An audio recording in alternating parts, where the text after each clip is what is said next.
let us discuss about the redox reactions.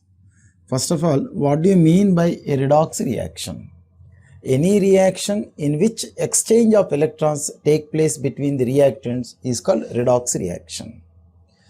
Next, say for example, A and B are reacting with each other to give the, let us say, C and D. In this reaction, let us say A has lost the electrons, so like this. A has lost the electrons, so A has been converted into A positively charged ion. So in this reaction, since A has lost the reaction electron, therefore this process is called as the oxidation. Therefore oxidation means any process in which loss of electrons takes place or any process in which de-electronation takes place is called oxidation. Next, if any other species gains the electrons, say for example B is gaining the electron. If B gains the electrons, it gets converted into B minus.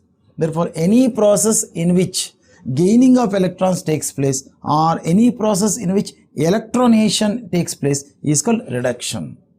Next, usually which substances will lose their electrons or which substances will supply their electrons to the others.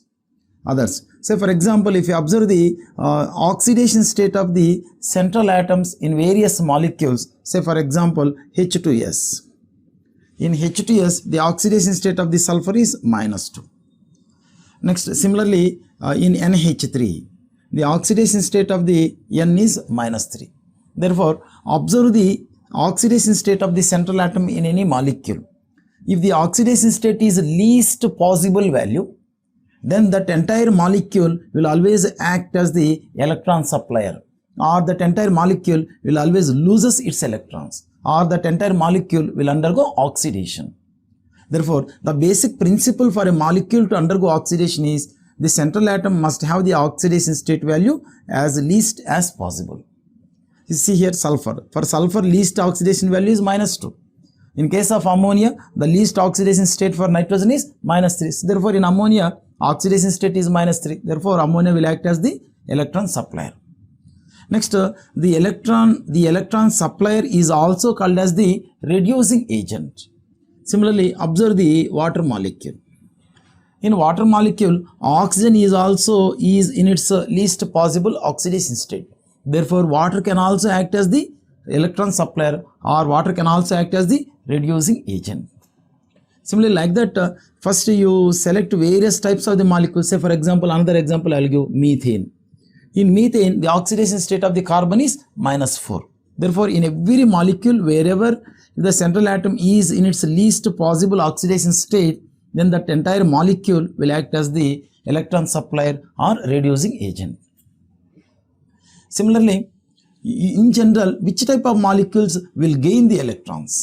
Say here in this reaction, B is gaining the electron, so it has got converted into B minus. Like that, you observe the various chemical species. Let us say KMnO4.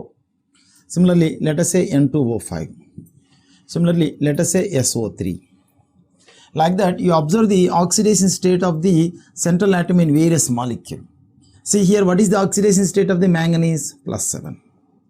Manganese +7. So this manganese, this +7 is the highest possible value for the manganese. Similarly, nitrogen, what is the oxidation state here? +5. This +5 is the highest possible value for the nitrogen. Similarly, for sulfur, oxidation state is +6. For sulfur, the highest possible value is a +6. Therefore, here it is also exhibiting the +6. Similarly, XeO4, in the xenon tetraoxide, here oxidation state is a +8. Therefore, when we have a set of molecules, first identify the oxidation state of the central atom in every molecule. If that oxidation state is highest possible value, then that entire molecule always act as the electron gainer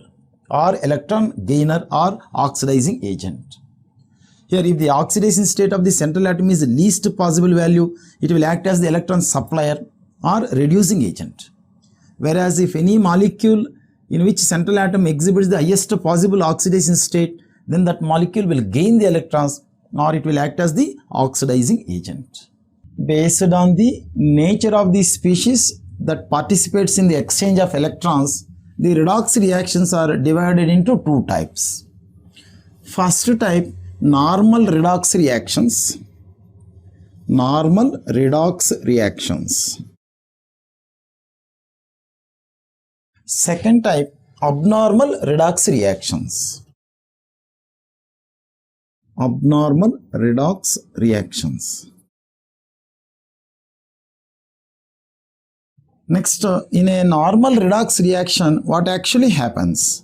So here two different species are participating in the reaction. Here A is, that means one species is losing the electrons, the other species is gaining the electrons. That means two different species are exchanging the electrons. That means one is undergoing oxidation, the totally different species is undergoing reduction. Therefore, any reaction in which two different species exchange the electrons is called normal redox reaction. The best example for normal redox reaction is zinc. For zinc is reacting with the copper sulfate. Therefore, here zinc sulfate plus copper. In this reaction, zinc is losing its electrons, hence it has been converted into Zn2+. Zinc is losing its electrons, therefore we can say zinc is undergoing oxidation. Next here, copper is gaining the electrons. See, Cu2+ is getting converted into copper. Therefore, since copper is gaining the electrons, we can say copper is undergoing reduction. It is undergoing reduction. That means in this reaction, totally two different species are undergoing the oxidation and reduction. Next, abnormal redox reactions. So what do you mean by abnormal redox reaction? First, let us observe the one example, simplest example. Chlorine is reacting with the sodium hydroxide and it produces the NaCl plus NaOCl plus H2O. In this reaction, before participation in the reaction, the oxidation state of each chlorine is 0. Next here, one chlorine atom is getting converted into NaOCl. The another chlorine atom is getting converted into NaCl. Here, one chlorine atom which came here, it is exhibiting the oxidation state +1. The other chlorine which is coming here, it is exhibiting the -1. That means one chlorine is undergoing oxidation. Another chlorine is undergoing reduction. It is undergoing reduction. That means in this reaction, atoms of the same element are undergoing oxidation and reduction. Next, observe the another example. Then we will discuss about the what is meaning of abnormal redox reaction. SO2 plus H2S. Here, S plus H2O. The oxidation state of the sulfur here is +4. Here -2. Here oxidation state is 0. That means here the sulfur, it is changing its oxidation state from +4 to 0. +4 to 0 means it is gaining 4 electrons. Hence we can say it is undergoing reduction. Here in this sulfur, the sulfur, it is changing its oxidation state from -2 to 0. Therefore, it is losing its electrons. We can say it is undergoing oxidation. That means in this reaction, chlorine atoms are undergoing oxidation and reduction. Here sulfur atoms are undergoing oxidation and reduction.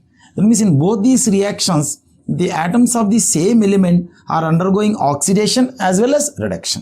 Therefore, in any reaction, if the atoms of the same element undergo both oxidation and reduction, then they are called abnormal redox reactions. So therefore, both these reactions are the examples for abnormal redox reactions. But the difference between these two examples is, here before reaction, the oxidation state of every chlorine is 0, but after the reaction, the oxidation state of the chlorine has become +1 and -1. That means the oxidation state is changing from 0 to different oxidation states. But here, before reaction, the oxidation state of the sulfur atoms are different, +4 and -2, but after the reaction, it has been converted into 0.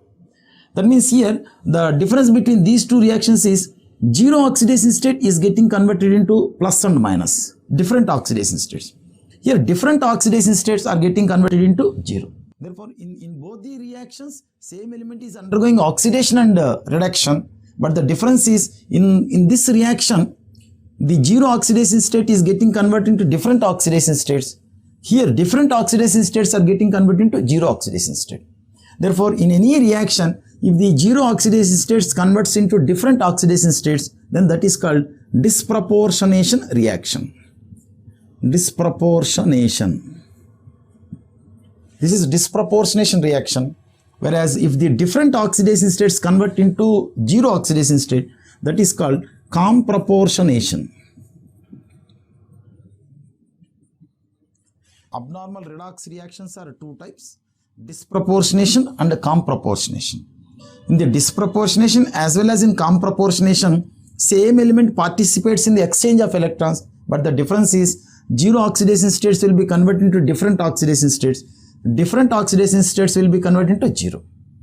If the zero converts into different oxidation states, that is called disproportionation. If different oxidation states converts into zero, that is called comproportionation. Next, in every redox reaction, how to identify which will undergo oxidation, which will undergo reduction, which will act as the oxidizing agent, which will act as the reducing agent. So first, when a reactant is given, identify the oxidation state of the central atom. For example, KMnO4. Similarly, K2Cr2O7. Similarly, N2O5. Similarly, SO3. Here in all these molecules, first identify the oxidation state of the central atom. Here for manganese +7, for chromium +6, for nitrogen +5, for sulfur +6, similarly XeO4, here oxidation state is +8. In any molecule, if the central atom exhibits the highest possible oxidation state, then that entire molecule will always act as the electron gainer or electron oxidizing agent. It will always act as the oxidizing agent. It will always act as the oxidizing agent, oxidizing.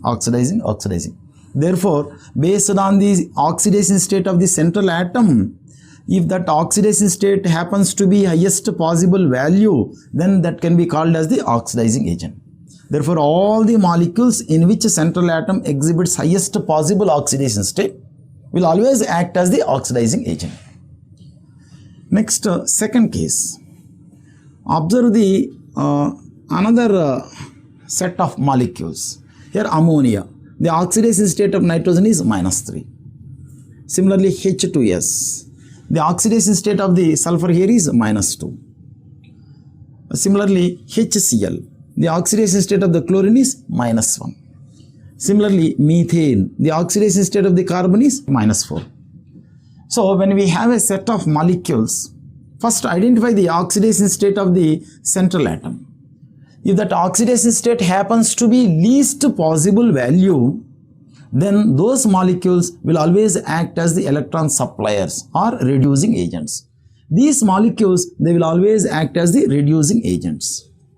Next, a third set of molecules. So, for example, observe the hydrogen peroxide. Here, oxidation state of oxygen is -1. Similarly, observe the oxidation state of the sulfur in SO2. Here, oxidation state is +4. Similarly, observe the oxidation state of the nitrogen. Here, +4. That means in any molecule, if the oxidation state of the central atom is neither equal to highest value nor equal to least value, then that molecule will always act as both oxidizing as well as reducing. Here, the oxidation state of oxygen is -1. For oxygen, the least possible value should be -2. Highest possible value should be +6 because it belongs to the oxygen family, 16th group. Therefore, its value must be highest. But here, the oxidation state of the oxygen is neither equal to lowest value nor equal to highest value. Hence, it can act as the both oxidizing and reducing agent. Similarly, sulfur. For sulfur, least possible value should be -2. Highest possible value should be +6. But in SO2, the sulfur is exhibiting +4, which is neither equal to highest nor equal to lowest. Therefore, it can act as the both oxidizing and reducing. Similarly, in NO2 also, least possible value -3, highest possible value is +5. Therefore, here nitrogen can act as both oxidizing and reducing agent. So, therefore, just by observing the oxidation state of the central atom in any molecule, very easily we can identify which can act as the oxidizing agent, which can act as the reducing agent, which can act as both oxidizing and reducing agent.